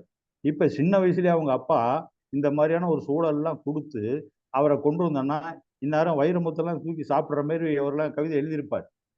ஆனா அந்த இது இப்ப வந்த பிற்பாடு தான் அவருக்கெல்லாம் தெரியுது, இப்ப விரும்பின பிற்பாடு. ஆக பெற்றோர்கள் தான் முதல்ல ஆசிரியர்கள் மாணவர்களுக்கு. அதே மாதிரி பெற்றோர்கள் தான் முதல்ல அவர்களுக்கு நண்பர்கள் கூட. நண்பனாக இருந்து அவனுடைய வீக்னஸையும் அவனுடைய ஸ்ட்ரென்த்னஸையும், இந்த வாட்னு சொல்றோம் இல்லைங்களா, அந்த வீக் வாட் இதெல்லாமே அனலைஸ் பண்ணி அவங்களுக்கு தந்து அவரெல்லாம் வழி நடத்தி செல்வார்கள் என்றால், இவர்கள் விருப்பமானது சொன்னார்கள் என்றால், இந்த மாணவனுடைய அந்த பையனுடைய எதிர்காலம் நன்றாக இருக்கும் என்று கூறி விடைபெறுகிறேன். நன்றி, வணக்கம். மிக்க நன்றி ஐயா. அருமையான கருத்துக்களை மிகவும் விளக்கமாகவே எடுத்துரைத்தீர்கள். அதாவது இந்த குழந்தைகள் வந்து அவருடைய மாணாக்கர் பிள்ளைகள் வந்து அதாவது சூழலாடன் ஈர்க்கப்படுவது கூடுதலாக இருக்கிறது. அதுல நண்பர்கள், நீங்கள் நல்ல நண்பர்கள் அமைந்தால் அவர்களுக்கு நல்ல காலம் வரலாம். ஆனால் அதே நேரம் அந்த நண்பருடைய நடவடிக்கைகள், அதாவது பழக்க வழக்கம் சரியில்லாத நண்பர்களுடன் சேர்ந்து அந்த பிள்ளையும் கெட்டு போறதுக்கு சாத்தியம் இருக்குது. அதனால பெற்றோர் வந்து மிகவும் நுணுக்கமான பார்வையை பிள்ளை மீது செலுத்த வேண்டும். அதாவது பிள்ளைகள் வந்து எல்லா பிள்ளைகளும் ஒரே மாதிரி இருக்கிறது இல்லை. சில பிள்ளைகள் தாங்கள் சந்தோஷமா ஜாலியா இருக்க வேண்டும் தான் விரும்புவார்கள். அதுக்காக வேறு வேறு கெட்ட பழக்கங்கள்லயும் போகிற சந்தர்ப்பங்கள் மிகவும் அதிகமாகவே இக்கால சூழல்ல இருக்கிறது. மற்றது சுருக்கம் ஐயா, அந்த சுருக்கத்தை நான் சொல்லியிருக்கிறேன், மற்றவர்கள் சொல்லும் பொழுது பார்ப்போம். அடுத்ததாக ஜாஃபர் சொல்ல போறீங்களா? ஜாஃபர் தானே அடுத்தது இருக்கிறீங்க. இந்த கவிஞன் ஜாஃபர் பாருங்க, வரவேற்கிறேன் உங்களை. அன்னை தமிழை ஆண்ட தாயே, மண்ணில் நான் உள்ளவரை நின் புகழை வீழாது காப்பேன் என தமிழன்னைக்கு வணக்கத்தை கூறி அவ்வழியே தமிழன்னையின் நிறுவனர் அம்மா அவர்களுக்கும் வணக்கத்தை கூறி கதிரேசன் ஐயா, ரமணி ஐயா, பாரதி ஐயா, உஷாவர்தன் அம்மா அனைவருக்கும் என் வணக்கத்தை கூறிக்கொள்கிறேன். ஒரு வரி, சின்ன பிள்ளை வைத்த பெயர் வீடு வந்து சேராது. ரெண்டாவது, இந்த காலத்து பசங்களுக்கு வந்து மேம்போக்கா வாழ்க்கையை அமைச்சிக்கணும், குளிரோட்டமா இருக்கணும் இப்படின்ற மன எண்ணத்துல நேரா நீட்டுக்கு போயிடுவாங்க, தோத்து போயிடுவாங்க, ஏதாவது ஒரு முடிவு எடுத்துக்குவாங்க. அவர்களுடைய ஈகோ பிரச்சனை, அவர்களுடைய ஆசை இந்த காலத்து பசங்களுக்கு அதிகம். நாம தான் வந்து அந்த பசங்களுக்கு அது மாதிரி வேணாம், இன்னும் எது மாதிரி ஏகப்பட்ட படிப்பு இருக்குதுன்னு சொல்லி தரணும். உலகத்துல 1000 படிப்பு இருக்குது, 1000 வேலை இருக்குது. இந்த காலத்து பசங்க சோம்பேறிகள். அவங்களுக்குள்ள இருக்கிற தகுதிக்கு ஏற்ற மாதிரி நடக்க தெரியாது. அவர்களை தட்டி அவர்கள் வழியில் நடத்த வேண்டும் என்பது பெற்றோர்களின் கடமை. படிக்கிற பிள்ளைக்கு புத்தகம் ஒண்ணு போதும், படிக்காத பிள்ளைக்கு 1000 புத்தகம் இருந்து என்ன பலன்? படிக்கிற பிள்ளைய நடுக்காட்டுல ஒரு புத்தகத்தை கொடுத்து அனுப்பிடுங்க, அவன் ஃபுல்லா படிச்சுட்டு வந்து பரிசு எழுதிட்டு வந்துடுவான். படிக்காத பிள்ளை ஏசி ரூம்ல கொடுத்து நீங்க புத்தகத்தை விடுங்க, அது படிக்கவே படிக்காது. இந்த பசங்க எல்லா வீட்டு பசங்களும் நேரா நான் ஸ்கூலுக்கு போறேன், பால்வாடி ஸ்கூலுக்கு போறேன், அங்க போறேன் இங்க ஒன்று போயிடுவாங்களா, இழுத்து பிடிச்சி கொண்டு போய் நம்ம போடுறோம். அது மாதிரி அவர்களை கொண்டு போய் அங்க சேர்த்து விடுகிறோம். அதுக்கப்புறம் படிக்கிறாங்க. அதுல இருந்து அவர்களுடைய மதிப்பு என்னன்னு நமக்கு தெரியும். இப்ப இந்த காலத்துல நீங்க பாருங்க, வீட்ல ஒரு டைரி பசங்களுக்கு டைரி குடுத்து அனுப்புவாங்க. போய் உங்க அம்மாட்ட காட்டு, உங்க அப்பாட்ட காட்டு. இந்த டைரி எதுக்கு குடுக்குறாங்க தெரியுமா? உன் பிள்ளைகளுடைய அறிவுத்தன்மையை, அறிவுத்திறனை நீங்கள் அறிந்து கொள்ள வேண்டும் அப்படின்னு தான் குடுக்குறாங்க. வேற ஒண்ணும் இல்ல. உன் பிள்ளை படிக்கல கிடிக்கலலாம் இல்ல. அப்ப அதுக்கு அந்த டைரிய நம்ம பார்த்துக்கிட்டே வந்தோம் அப்படின்னா, இவன் 10வது படிச்ச முடிச்ச பின்னால +1, +2 படிக்க தகுதியானவனா நாமளே முடிவு பண்ணிக்கலாம். 10வதுல 310 மார்க் எடுத்தவன் +2ல கோட்ட விட்டான்னா 2 வருஷம் போயிடும். நீ +1, +2 போ தேவையில்ல, பாலிடெக்னிக் போ. ஏதாவது ஒரு தொழில கத்துக்க. உன் அறிவுக்கு அதுதான் செட் ஆகும். அப்படின்னு அங்க அனுப்பி விட்டோம். இல்ல என் பிள்ளை இன்னும் வரணும் அப்படின்ட்டு வேற இடத்துல சேர்த்து விட்டோம்னா அது கோட்டை விட்டு வந்துடும். நமக்கு என்ன அறிவு இருக்குதோ அதே அறிவு தான் நம்ம பிள்ளைக்கு இருக்கும்.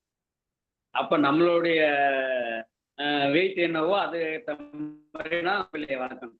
2வது, இந்த காலத்து பசங்க பெற்றவர்களை மிஞ்சி கூட படிப்பார்கள். அது மாதிரி இருக்கும்போது அவங்களுடைய அறிவுத்திறன் நமக்கு தெரியும். அது மாதிரி பசங்களை தான் நீட் தேர்வுக்கு அனுப்பணும். நீட்டு அவங்க எழுத போறதுக்கு முன்னால நாமெல்லாம் நினைக்கிறோம் சயின்ஸ் படிச்சா போதும், கெமிஸ்ட்ரி படிச்சா போதும் அப்படின்ட்டு. வரலாறையும் படிச்சிருக்கணும். அப்பதான் நீட்ல ஜெயிக்க முடியும். அக்பர் ஏன் மாமன்னர் என அழைக்கப்படுகிறார்? 20 வரிக்கு மிகாமல் எழுதுகன்னு கொடுப்பாங்க. அக்பர் ஒரு நல்ல மனிதர், அரவணைத்து போனார் அப்படின்னு 2 வரியில முடிச்சுக்கலாம்.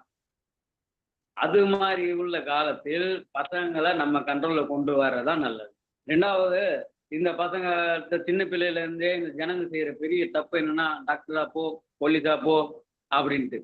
அது மாதிரி இல்லாம ஏன் மனைகர போ, மனைகர் வேலைக்கு போ,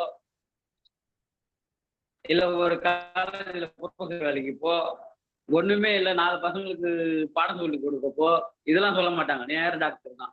இப்படி பெற்றோர்கள் பசங்களை தப்பான வழிக்கு கூட கொண்டு போயிடுறாங்க. அந்த பசங்க நினைச்சிட்டே வரும், அதுவும் கோட்டை விடும். படிக்கிற பிள்ளைகள் எப்படி படிக்குது என்று பெற்றோர்களுக்கு மட்டும் தெரியும். ஒரு தாயை அந்த தாயோடைய வசனம், தாயை அறியாமல் சூழ் போகாது. இது ஒரு பெரிய வசனம். தாயை அறியாமல் சூழ் போகாதுன்னு. அப்படி இருக்கும்போது பிள்ளை என்ன படிக்குது, எப்படி என்ன படிக்க தகுந்தது, இதா என்ன படிக்க வைக்கலாம் அப்படின்றது நமக்கு தெரியும். நான் இது 12வது படிச்சு +2 படிச்சு முடிச்சோன்னா நீட்டுக்கு போறேன் அப்படின்னா கோச்சிங் சென்டர்ல போய் 50,000 செலவு பண்ணிட்டு வரணும். அந்த 50,000த்துக்கு ஒரு பவுன் நகை எடுத்து போட்டு விட்டா அது மட்டும் கிடக்கும். இந்த காலத்து பசங்களுக்கு ஈகோ பிரச்சனை. அதுவும் இந்த பொண்ணுங்களுக்கு ஏகப்பட்ட ஈகோ பிரச்சனை. என் ஃப்ரெண்டு நீட்டுக்கு போயிட்டா, நான் நீட்டுக்கு போறேன். உன் அறிவுக்கு என்னவோ அதுக்கு தான் நீ போகணும். ஏன் அவன் நீட்டுக்கு போனா அவங்க ஒரு போட்டுமே, நீ ஒரு வாத்தியார போய. நகராட்சியில பாருங்க, தாசில்தார் ஆபீஸ்ல படிக்கக்கூடிய தாசில்தார் ஆபீஸ் நல்ல வருமானம் தரக்கூடிய இடம். நகராட்சி வருமானம் தரக்கூடிய இடம். போலீஸ் ட்ரைனிங்ல வருமானம் தரக்கூடிய இடம். இது மாதிரி ஏகப்பட்டது இருக்கு. இதெல்லாம் விட்டுட்டு டாக்டர் தான் படிப்பேன், நான் ஃபிளைட் தான் ஓட்ட போவேன் அப்படின்னு இந்த காலத்து பசங்க தான் என்ன செய்ய முடியும்? நாம தான் அவங்களுக்கு எடுத்து சொல்லணும், தம்பி இங்க வா, ஒரு மனைகாரா இருந்தா போதும் 1000 பேர் உனக்கு சலாம் போடுவான். ஒரு போலீஸா இருந்தா போதும் 2 பேராவது சலாம் போட்டு போவாங்க. அப்படி நாம தான் சொல்லணும். டாக்டரா இருந்தா வெளில போயிட்டு திட்டுவான். பிள்ளை டாக்டர் ஆகி விட்டால் உடம்பு சரியாச்சுன்னா தெய்வம்னுவான். உடம்பு சரியான போனா என் காசு ஃபுல்லா பிடுங்கிட்டான், இவன் நல்லா இருப்பான்னு திட்டிட்டு போவான். அதனால பிள்ளைகளை நாம அடிச்சு வளர்க்கறத விட அவர்களுடைய அறிவை அளந்து வளர்க்க. இதுதான் இதுக்கு படிக்க முடியும் அப்படிங்கிறது நமக்கு தெரியாதா? அப்ப அறிவியல் பாடத்துல மட்டும் நல்ல மார்க் எடுத்துதான் பிள்ளைய கொண்டு சேர்த்து விட்டுலாமா நீட்ல? வரலாறுல தோத்து போயிருப்பானே. இந்த காலத்துல இப்ப எனக்கே பயம் வந்துட்டு, எங்க என் மக்கள் ரெண்டும் தமிழ்ல கோட்டை விட்டுருமோ அப்படின்ட்டு. இந்த காலத்து பசங்க எல்லாம் வாயை நாம தான் பேச வச்சிடறோம். நீ பேசு, இங்கிலீஷ்ல பேசு, இங்கிலீஷ்ல டாடின்னு கூப்பிடு, அதுன்னு கூப்பிடு, இதுன்னு கூப்பிடு அப்படின்ட்டு. பிள்ளைகளை நாம தான் டாடின்னு கூப்பிட்டு, டாடி எல்லாம் கூப்பிடாத அப்பான்னு கூப்பிடு. எத்தனை பெற்றோர்கள் இந்த வேலையை செய்யறாங்க? சொல்ல மாட்டாங்க. இவங்களும் என்ன செய்யறாங்க, நல்லா இருக்குது நீ டாடினே கூப்பிடு அப்படின்னு. தமிழ்நாட்டுல நம்ம தெருவு ஃபுல்லா டாடி தான். தேவை அதெல்லாம் அப்பான்ற அழகான வார்த்தை விட்டு டாடி. சின்ன டாடி வராரு, பெரிய டாடி வராரு. இந்த பெரிய தலைவலி, சின்ன டாடி வராரு, பெரிய டாடி வராரு. அது மாதிரி பிள்ளைகளை நாம் தான் தட்டி கொண்டு வர வேண்டும். நாம் தான் அவர்களை தட்டி வளர்க்க வேண்டும். பிள்ளைகளை அவங்க இஷ்டத்துக்கு விட்டா அது என்ஃபீல்டு கேட்கும். இந்த அம்மா ஐபோன் கேட்பாங்க. இவங்க ஐபோனை வாங்கினாங்கன்னா அவன் வந்து எனக்கு ரெட்மி வாங்கி கொடு, கம்மி விலையில வாங்கி கொடு, அதுக்கு லெவலா வந்து எனக்கு என்ஃபீல்டு வாங்கி கொடு, இப்படின்னு பசங்க கேட்கறதெல்லாம் வாங்கி கொடுத்துட்டே இருக்கணும். KML பைக் வாங்கி கொடு, அதை வாங்கி கொடு, நான் வாங்கி கொடுப்போமா? எந்த பொருளை பிள்ளைகளுக்கு வாங்கி கொடுத்தால் பிள்ளைகள் சரியாக அதை பயன்படுத்துவார்கள் என்று அறிந்தன்னா எந்த பிள்ளைகளுக்கு எந்த படிப்பு வேண்டும் என்ற அறிவும் வேண்டும். அந்த அறிந்து அதன்படி பிள்ளைகளை வளர்த்து வந்தால் நம்ம பிள்ளை சாதாரணமா ஒரு கம்மி சம்பளத்துல இருந்தா கூட நிம்மதியா இருந்துட்டு போய்விடும். அதனால பிள்ளைகளிடம் நான் என் பிள்ளைகளிடம் சொல்வது, நீங்க சம்பாதிக்கலாம் தேவையில்லை, எங்களுக்கு கொடுக்கலாம் தேவையில்லை, சம்பாதிச்சு வச்சதை காப்பாத்தீங்க, அந்த அளவுக்கு உங்களை அறிவு வளர்த்துங்க, அது போதும். சிம்பிளா அப்படி போயிட்டு ஒரு மாசம் 30,000 சம்பாதிச்சுட்டு வந்தா கூட எனக்கு ஓகே தான். அது கூட சம்பாதிக்கலாம், உட்காந்து சாப்பிடு, ஒன்றும் பிரச்சனை இல்லை. கைத்தொழில் இருக்கு. கடைசியாக ஒரு வரியை சொல்லி முடித்துக் கொள்கிறேன். கேரளா அப்படின்ற ஒரு மாநிலம். இதுல எல்லா மதத்துக்காரங்களுக்கும் ஒரு குணம் இருக்குது. பொண்ணா இருந்தா நர்ஸுக்கு படிக்க வைப்பாங்க. அதாவது ஒரு சிம்பிள் லாஜிக் சொல்றோம், ஒரு 50% இது நடைமுறை உள்ள சாத்தியம். பொண்ணா இருந்தா நர்ஸுக்கு படிக்க வைப்பாங்க. ஓகே, படிக்கும். படிச்சா வெளிநாட்டுக்கு நர்ஸா அனுப்புவாங்க, இல்லைன்னா வீட்டு வேலைக்கு அனுப்புவோம். பையன் இதுவும் ஒரு 50% தான். பையனை படிக்க வைப்பாங்க. படிச்சா அவனுக்கு அதுக்கேற்ற மாதிரி அவன் போவான், இல்லைன்னா டிரைவர் வேலைக்கு அனுப்பிப்பாங்க. வெளிநாடுகளில் அதிகமாக டிரைவராக இருப்பதும், அதிகமாக வீட்டு பணிப்பெண்கள் இருப்பதும், அதிகமாக நர்ஸாக இருப்பதும், அதிகமாக டாக்டர்கள் இருப்பதும் கேரளாக்காரர்கள். கேரளா இல்லாத வெளிநாடுகள் இல்லை. அது மாதிரி பிள்ளைகளை நாம் தட்டி வளர்ப்போம், அவர்களுக்கு தரமான பாதையை காட்டுவோம் என வாய்ப்பளித்து நன்றி கூறி விடைபெறுகிறேன். நன்றி, வணக்கம். மிக மிக்க நன்றி. மிக அருமையாக நகைச்சுவையுடன் சேர்ந்து உங்களோட வாதத்தை முன்வைத்தீர்கள். அதாவது படிக்கிற பிள்ளைக்கு ஒரு புத்தகம் போதும், பல புத்தகம் இருப்பினும் படிக்காத பிள்ளைக்கு பல புத்தகம் இருந்தாலும் பிரியோசனம் இல்லையான்னு சொல்லி, அது மாதிரி இந்த டயரின்னு சொன்னீங்க. அது என்ன டயரின்றது? பாடசாலையில கொடுத்து விடுவீங்களா பிள்ளைக்கு? அது கேட்கல பிள்ளை. அடுத்தது வந்து நீங்க சொன்ன சரி, டாக்டர் இல்ல இன்ஜினியர், இது முக்கியம். ரெண்டும் தான் எங்கட ஆக்களுக்கு, அதாவது எங்கட ஜெனரேஷன் நினைக்கிறது டாக்டர் ஒன்று, பிள்ளை வந்து டாக்டர் ஆகணும் இல்லை இன்ஜினியர் ஆகணும்னு சொல்லி. ஆனால் இங்க வந்து பிள்ளைகளின் எந்த திறமை இருக்குது, எங்க திறமை இருக்கு, எங்க பிள்ளைக்கு பலகீனம் இருக்குன்னு நாங்கள் அறிய வேணும். எந்த பாடத்தை பிள்ளை கெட்டிக்காரனா இருக்குது, எந்த பாடம் பிள்ளைக்கு புரியவில்லை என்று அறிந்து அந்த பிள்ளையை வழிநடத்த வேண்டும். மற்ற நீட் தேர்வை பற்றியும் சொன்னீங்க. அதாவது நீட் தேர்வு இதை பற்றி பெரிய சச்சரவுகளை நடந்து கொண்டிருக்குது. மிகவும் அருமை. மற்றவர்களும் மொழிவிடுவோம். நன்றி, வணக்கம். இந்த சகோதரி இணைஞ்சிருக்கிற சகோதரி வாருங்க. முஹைமினா வந்திருக்கிற ஹலோ,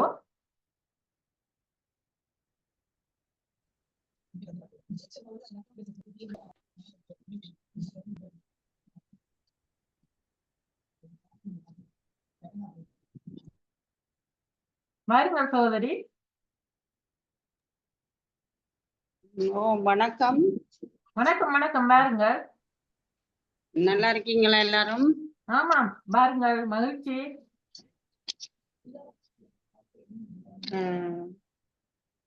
உங்களோட முகத்தை காண இல்ல? நான் காட்டுறேன். மிக்க சந்தோஷம் சகோதரி. கொஞ்சம் பிந்திட்டு என்னாலும் பரவாயில்ல, வந்துட்டீங்க. உங்களை பற்றி ஏதாவது சொல்ல விரும்பினா சொல்லுங்க, உங்களை அறிமுகப்படுத்துங்க. நீங்கள் எல்லாருக்கும் புதியதை நினைக்கிறேன். நான் கென்யாவில இருந்து, ஸ்ரீலங்கா இலங்கையில இருந்து முஹைமினா மூசா பேசுறேன். நான் ஒரு 5 நிமிடம் கழிச்சு உங்களோட இதுல இணைஞ்சு கொள்றேன். கொஞ்ச நேரம் பார்த்துட்டு. நான் டீச்சரா இருக்கிறேன். எனக்கு விவாதங்கள் எல்லாம் நல்ல விருப்பம், நான் விரும்பி செய்யறேன். நான் பாடசாலைகள்ல உங்களோட தொடர்ந்து பயணிக்க விருப்பம் எனக்கு. நீங்கள் உங்களோட பெற்றோர், அதாவது பெற்றோர் தெரிவு செய்த கல்விதான் பிள்ளைக்கு வளமான வாழ்வை கொடுக்கும் என்ற அந்த இதுக்கு நீங்கள் உங்களோட கருத்துக்கள் ஏதாவது சொல்ல விரும்பினா சொன்னா எங்களுக்கும் பிரியமா இருக்கு. பிள்ளைகள வாழ்வை சிறப்பாக்கி வைக்கிறதுல பிள்ளைகளினுடைய தெரிவை விட பெற்றோர்களின் தெரிவு, பெற்றோர்களினுடைய வழிகாட்டுதல் முக்கியமான பங்கு வகிக்கக்கூடியதாக காலகாலமாக கண்டறியப்பட்டு வருகிறது. இன்றைய நவீன காலத்தில் மாணவர்கள் தங்களுடைய வழியில் செல்வதாக கருதி தவறான வழியில் செல்வதை அவதானிக்கக்கூடியதாக இருக்கிறது. பெற்றோருக்கு அடிபணியாத மாணவர்களாக, அறம், நீதி, ஒழுக்கம் இதிலெல்லாம் குறைந்த மாணவர்களாக நிறைய மாணவர்கள் வழி தவறி செல்வதை காணக்கூடியதாக இருக்கிறது. அதேவேளை பெற்றோரின் கட்டுக்கோப்புக்குள், பெற்றோரின் வழிகாட்டுதலில் வளரும் மாணவர்கள் சிறந்த எதிர்காலங்களை அமைத்து கொண்டு நல்ல ஒரு தொழில் வாய்ப்புகளை பெற்று சிறந்த வாழ்க்கையை வாழ்வதை காணக்கூடியதாக இருக்கிறது. உதாரணமாக நாங்கள் எங்களையே எடுத்துக்கொள்ளலாம். பெற்றோரின் சொல் கேட்டு அவர்களுக்கு கட்டுப்பட்டு நடந்ததால் நாங்கள் இன்று இந்த இடத்தில் இவ்வாறான நிகழ்வுகளில் எல்லாம் கலந்து கொள்ளக்கூடியதாக இருக்கிறது. எங்களுடைய ஆற்றல்களை அவர்கள் சரியாக இனங்கண்டு வழிகாட்டுவதன் மூலமாக நாங்கள் எமது வாழ்வை முன்னோக்கி கொண்டு செல்லலாம். மாணவர்கள் அவர்களுக்கு அனுபவம், வழிகாட்டுதல் மூத்தவர்களிடமிருந்து, அதாவது பெற்றோரிடமிருந்து தான் கிடைக்கும். அவர்களாக சில விடயங்களில் தவறுவிடக்கூடிய வாய்ப்புகள் அதிகம் காணப்படுகிறது. ஆகவே ஆசிரியர் இந்த பெற்றோர்களுடைய வழிகாட்டுதல் தான் ஒரு மாணவனின் எதிர்காலத்தை சிறப்பாக ஆக்கி வைக்கும் என்ற அந்த வாதத்தை முன்வைத்துக் கொள்கிறேன். நன்றி, வணக்கம். நன்றி சார், மிக்க நன்றி சகோதரி. மிகவும் சிறப்பான ஒரு கருத்தை சொல்லிங்க. அதாவது இப்ப பிள்ளைகள் கெட்டு போறதுக்கு பல வழிகள். இந்த தொலைத்தொடர்பு சாதனங்கள் இந்த முன்னேற்றம் இந்த பிள்ளைகளின் இந்த வாழ்க்கையிலும் மிகவும் ஆதிக்கம் செலுத்துவதை நாங்கள் காணக்கூடியதாக இருக்கிறது. அதனால இந்த நெறிப்பிறழ்வு, அதாவது வழி மாறி தரம் மாறி போற நிலைமையெல்லாம் மிகவும் அதிகமாக இருக்கிறது. என்றபடியால் பெற்றோர் அவர்களை வழிநடத்தி நல்ல எதிர்காலத்தை அமைத்து கொடுக்க வேண்டும் என்று அனைத்தரமாக கூறினீங்க உங்களோட கருத்தை. மிக்க நன்றி. மற்றது உங்களோட அணி சார்பா சொல்லுங்கம்மா. நான் கொஞ்சம் வெளியில போறேம்மா, விடைபெறுகிறேன். எனக்கு இன்னொரு ப்ரோக்ராம் இருக்கு. சரியம்மா, நன்றி அம்மா, நன்றி.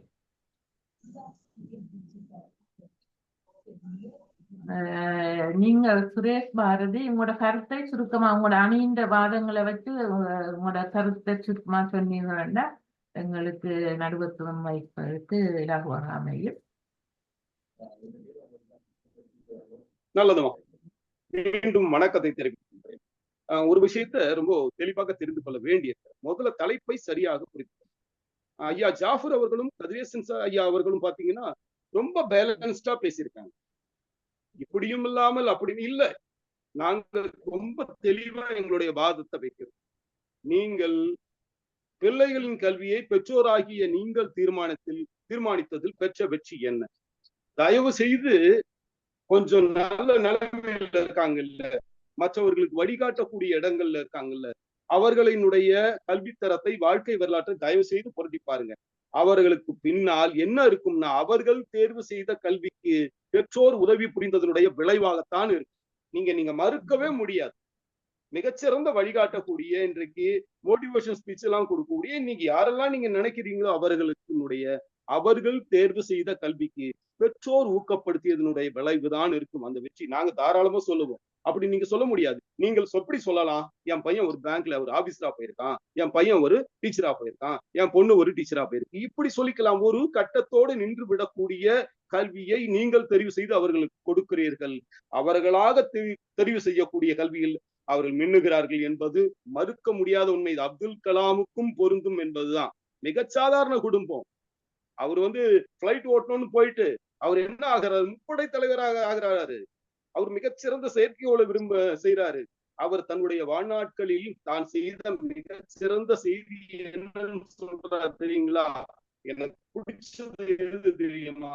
நான் கிட்டத்தட்ட ஒரு 450 கிராம் எடையுள்ள நடக்க முடியாத குழந்தைக்கு கால் கருவி செய்து கொடுத்தனையா, அதுதான் நான் செய்ததிலே முக்கியமானதார். ஏவுகணை அவர் சொல்லவே இல்லை. மனிதனை அழிக்கக்கூடிய போர் வரியை உண்டாக்கக்கூடிய ஏவுகணை முக்கியம். மனித நேயத்துக்கு உகந்ததான ராக்கெட் தொழில்நுட்பத்துல பயன்படுத்தக்கூடிய அந்த பொருளை வச்சு அதுதான் வேணும்னு நினைக்கிறார். நீங்கள் மிகச்சிறந்தவர்களாக காட்டுவதனுடைய வாழ்க்கையை தயவு செய்து பாருங்க. அவர்கள் தேர்வு செய்த கல்விக்கு பெற்றோர் உதவி இருக்கிறார்கள். இல்லைன்னா ஒரு கட்டத்தோட தேங்கி போயிடும். அது உண்மை, நீங்க மறுக்கவும் முடியாது. என்ன கேக்குறேன்னா, இளங்கன்று பயம் அறியாதுங்க. நான் நீங்க படுற கவலைய, உங்க பசங்க மேல படுற கவலைய உங்க அப்பா உங்களை பார்த்துப்பாரு. என்னடா முடி வெட்டிருக்க, இது என்னடா பேண்ட், ஊரையே பெருக்குது, இன்னைக்கு சொல்லலையா? நான் இவ்வளவு தூரத்துக்கு ஸ்டெப் கட்டிங் வச்சுட்டு இருந்தேன், இன்னைக்கு ஒண்ணுமே காணோம். இதுதான் யதார்த்தம். ஒவ்வொரு அப்பாவும் தன் பிள்ளையை தேவையில்லாம எடை போடுறான். ஆனால் அவர்கள் மிகச்சிறந்தவராக மாறும்போது பயப்பட்டு அமர்ந்துட்டு இருக்காங்க. இதுதான் உண்மையும் கூட. பழிச்சு நீங்க வைக்கணும் அப்படின்னா, குலத்தொழிலை பத்தி பேசியிருக்கீங்க, குலத்தொழில் அற்புதம்னு பேசியிருக்கீங்க. குலத்தொழில நான் ஒரே ஒரு கேள்வி கேட்கிறேன், தயவு செய்து மன்னிச்சுங்க இந்த கேள்வியை கேட்பதால். மணியாட்டுபவன் பிள்ளை கோயிலில் மணியாட்ட போயிருந்தாலும் ஒரு பிரச்சனையும் இல்லை. அவர்கள் எல்லா இடங்களிலும் கோல வச்சுக்கிறார்கள். நாங்கள் மட்டும் குலத்தொழிலுக்கு போய் சேரணும் அப்படின்னு சொல்றதுல மிகப்பெரிய அரசியல் இருக்கு. தயவு செய்து நீங்களே யோசிச்சு பாருங்க. இது எவ்வளவு பெரிய மோசடிக்குது. இதுக்கு எதிராக நாங்கெல்லாம் பெரியார்லாம் எவ்வளவு போராடி இருக்காரு. குலத்தொழில் எப்படி நம்ம ஆதரிக்க முடியும்? ஏன் ஆதரிக்கணும்? அவன் வீட்டு பிள்ளைகளை போல நம்ம வீட்டு பிள்ளைங்க மட்டும் ஏன் போகணும்? அப்போ இது என்ன, யாருக்கான அரசியல்? அது தயவு செய்து பேசாதீங்க, அதனால ஏற்க முடியாது. சச்சின் டெண்டுல்கர் மிக அழகாக சொன்னாரு. சச்சின் டெண்டுல்கர் என்ன ஆனாரு? அவங்க அப்பா 10வது படி ஃபெயில் ஆன போது கிரிக்கெட் ஆட போனாரு. இன்னைக்கு பெரிய ஜெயிச்சிருக்காங்க. இன்னைக்கு பிராட்மேனுடைய சாதனையை முறியடிச்சிருக்கான். இந்தியாவுடைய மாஸ்டராக கிரிக்கெட்ல இன்னைக்கு இருந்திருக்கான், மறுக்க முடியாது. ஆக பிள்ளைகளின் தேர்வு மிக சரியானது. நாம் அதற்கு உதவி செய்ய வேண்டும் என சொல்லி எனது வாதத்தை நிறைவு செய்கிறேன். வணக்கம், நன்றி. நன்றி, மிக்க நன்றி ஐயா. அதாவது நீங்கள் மிகவும் அழுத்தமாக, அதாவது நாங்கள் என்னத்தை இங்க வைக்கிறோம்னு சொன்னா பிள்ளைகளுடைய எதிர்காலத்தை வளமாக்குவது. அதுக்கு நீங்க 2 பேருடைய உதாரணம் சொன்னீங்க. அதாவது அப்துல் கலாம் அவர்களும் சச்சின் டெண்டுல்கர் வாழ்க்கை வரலாற்றையும் சொன்னீர்கள். அதாவது அவர்கள் விரும்பி அந்த துறைக்கு போகும்போது அவர்கள் சாதிப்பது மிகவும் அதிகம் என்பதை அழுத்தமாக சொன்னீர்கள். மிக்க நன்றி. நீங்கள் ஒவ்வொருவரும் உங்களோட கருத்துக்கள் ஏதாவது இறுதியா வைக்க விரும்பினால் அதை சொல்லுங்கள். மற்றது ரமணியா, நீங்க சுருக்கி சொல்லலாம் உங்களோட அணியின் கருத்துக்களை. மீண்டும் தொடர்கிறேன். அவர் சொன்னார், ஒரே ஒரு குறிப்பிட்ட, இந்த மார்க்கோனி அவ அப்பா இடம் கொடுத்திருந்தா அவரு ரேடியோவை கண்டுபிடிக்க முடியும். சும்மா அங்க எதோத்தையோ அவங்க ரேடியோ கண்டுபிடிச்சாரு அப்படின்னா அது அவருடைய அறிவுக்கு காரணம் அந்த பெற்றோர்களின் ஊக்கம் இருந்திருக்கும். அதை நாம் பார்க்க வேண்டும். இதை மாதிரி ஒவ்வொருத்தரையும் வாழ்க்கையிலுமே அவர்கள் பெரியவர்கள் ஆக வேண்டும் என்பதற்கு பெற்றோர்களின் ஆதரவு தேவைப்படுகிறது. பெற்றோர்கள் ஆதரவு இல்லாம இண்டிபெண்டா சுதந்திரமாக ஒரு தனது கல்வியை அவர்கள் தேர்ந்தெடுத்தார்கள் என்றால் அந்த கல்வியில் சரியான அவர்கள் பிற்கால வாழ்க்கைக்கு அந்த கல்வி உதவுமா என்பதை பற்றி எழுந்தோம். அடுத்ததாக வெளிநாடு என்று சொன்னார்கள். வெளிநாட்டுக்கு போறாங்க, படிக்கிறாங்க, இல்ல சொல்லல. ஆனா இப்போது வெளிநாட்டு கொஞ்சம் அதிகமா போயிட்டு, இந்தியர்கள் கொஞ்சம் வெளிநாட்டுல அதிகமா இருக்காங்க. என்ன, அவங்க அங்கேயே இருக்கிறதுனால அவங்களுடைய அங்க வேலை வாய்ப்புக்காக அவங்க போனாங்க. அவங்க பிள்ளைகள் அங்க வெளிநாட்டுல படிக்க வேண்டிய கட்டாயம் வந்து விடுச்சு, அவ்வளவுதான். அதனாலதான் அவங்க வெளிநாட்டுல படிக்கிறாங்களே தவிர அவங்க அந்த வெளிநாட்டு படித்தத்துல அவங்களுக்கு ஆர்வம் இருக்குங்கிறதெல்லாம் சொல்ல முடியாது, நிச்சயமா சொல்ல முடியாது. பெற்றோர்களின் கட்டாயத்திற்காக அவர்கள் அங்கே வேலை பார்க்கிறார்கள் என்ற கட்டாயத்திற்காக பிள்ளைகளும் அங்கேயே படித்தாக வேண்டிய கட்டாயம், அவ்வளவுதான். இப்போ சமீபத்தில் எனக்கு தெரியும், என்னுடைய உறவினர் ஒருவர் அங்க யுஎஸ்லயே செட்டில் ஆயிட்டார், கனடா. அவர் செட்டில் ஆகி குடும்பம் நடத்திய குழந்தைகள் அங்கேயே படித்து வளர்ந்துட்டாங்க. அப்பொழுது அந்த பையன் சொல்கிறார், இந்தியாவில் அங்க உள்ள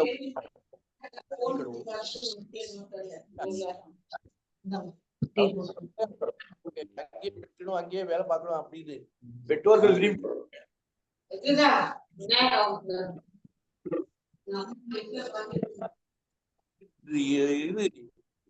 தன் பிள்ளைகள் இப்படி இது இருக்கு, வேற வழி இல்லாம செய்யறாங்க தவிர உண்மையில இது இல்ல. அதே மாதிரி இங்க வந்து பழைய குலத்தொழில்களை செய்தவர்கள் தங்கள் குலத்தொழிலை தொடர வேண்டும் என்று விரும்பினாலும் தங்கள் என்பதற்காக நல்ல கல்வி மேலே பெரிய ஆளாக கொண்டு இன்ஜினியராக டாக்டராக பெரிய ஆளுநர்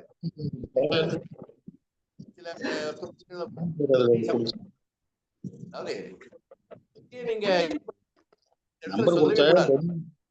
யாரு பேர்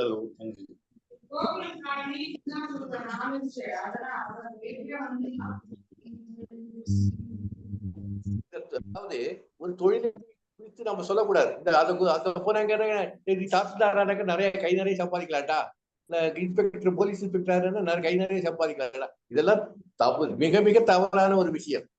பெற்றோர்களுக்கு தெரியும் தன் பிள்ளைகள் இந்த வழியில் போனால் ஒழுங்காக அவர்கள் வாழ்ந்து நல்ல வாழ்க்கை வாழ்வார்கள் என்ற முழு எண்ணத்தோட அவர்களை கற்ப வைப்பார்கள்.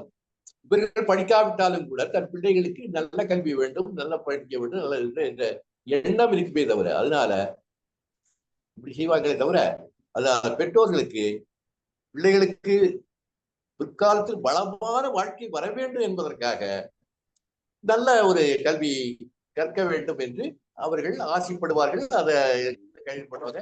பிள்ளைகளுக்கு அது விருப்பம் இல்லை என்பது இந்த இடத்துல அந்த பில்லுல பார்த்தா கூட நம்ம பில் எடுத்து வந்ததில்ல, அதுல கூட நம்பர் செய்கின்ற கல்விதான் பிள்ளைகளை பிற்காலத்தில் நல்ல வாதத்தை நிறைவு செய்கிறேன். நன்றி, வணக்கம். மிக்க நன்றி ஐயா. அருமையாக உங்களோட கருத்துக்களை தெளிவாகவே முன்வைத்தீர்கள். அடுத்ததாக ஐயா முனைவர் ஐயா கதிரேசன் ஐயா கதிரேசன் ஐயா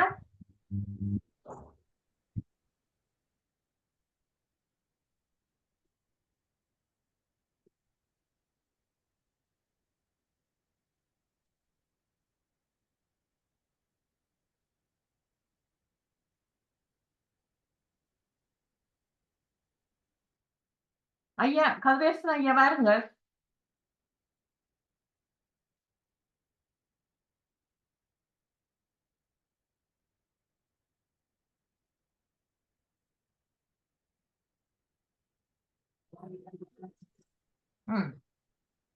அனைவருடைய வாதங்களுக்கும் மிக்க நன்றி. மிகவும் அருமையாகவும் தெளிவாகவும் உங்களோட கருத்துக்களை வைத்தீர்கள். ஆனால் நான் ஒரு முடிவுக்கு உங்களோட வாதங்கள்ல இருந்தும் எனக்கு எட்டிய அறிவிலிருந்தும் நான் ஒரு முடிவுக்கு வர வேண்டும். என்னன்னு சொன்னால், இப்ப பிள்ளைகளை வழி நடத்துறதுக்கு அல்லது வழி நடத்துறதுக்கு ஒரு சரியான தாய் தகப்பன் அமையாவிட்டால் அவருடைய வருங்காலம் மிகவும் கேள்விக்கிடமாகத்தான் போகும். அதாவது நாங்கள் பிள்ளைகளுடைய எண்ண ஓட்டங்களை தெரிஞ்சு பிள்ளைகளை பெற்றோர் பெற்றோர் வழிபடுத்தல அந்த பிள்ளையினுடைய வாழ்க்கை சிறப்பாக அமையும். அதாவது சின்னல இருந்து நீங்க பிள்ளையோட நெருங்கி பழகி கொண்டிருக்கின்ற சந்தர்ப்பத்துல அந்த பிள்ளையுடைய நடத்தைகள் படிப்பில் எப்படி பிள்ளை எந்த துறையில ஆர்வம் காட்டுது என்று ஒவ்வொரு பகுதியை நீங்கள் உணர்ந்து அறிந்து அந்த பிள்ளையை வளப்படுத்தி கொண்டு வரும் பொழுது அந்த பிள்ளை ஒரு சரியான ஒரு கல்விக்கோ சரியான ஒரு வேலைக்கு போகிற நிலைமையை நீங்க பெற்றோர் உருவாக்க முடியும். அதாவது பெற்றோர்களுடைய கையில தான் இந்த பிள்ளைகளோட எதிர்காலம் அமைந்திருக்குது. அதாவது எந்த குழந்தையும் நல்ல குழந்தைதான் மண்ணில் பிறக்கையிலே. இது ஒரு அருமையான பாடல். இந்த பாடலை கேட்கும் பொழுதெல்லாம் எனக்கு மிகவும் ஒரு என்னுடைய எண்ண உணர்வுகளை தூண்டுவதாகத்தான் இந்த பாட்டு அமைந்திருக்கிறது. இந்த வகையில உங்கள் அனைவருக்கும் எனது நன்றியை கூறி, அதாவது பெற்றோர் பிள்ளைகள் படிப்பில மிகவும் ஆழமான அக்கறை செலுத்தி அவர்களை நல்வழிப்படுத்த வேண்டிய கடமை உள்ளது. பெற்றோர்கள் தரப்பிலேயே என்னுடைய வாதத்தை நிறைவேற்றி கொள்கின்றேன். நன்றி, அனைவருக்கும் வணக்கம்.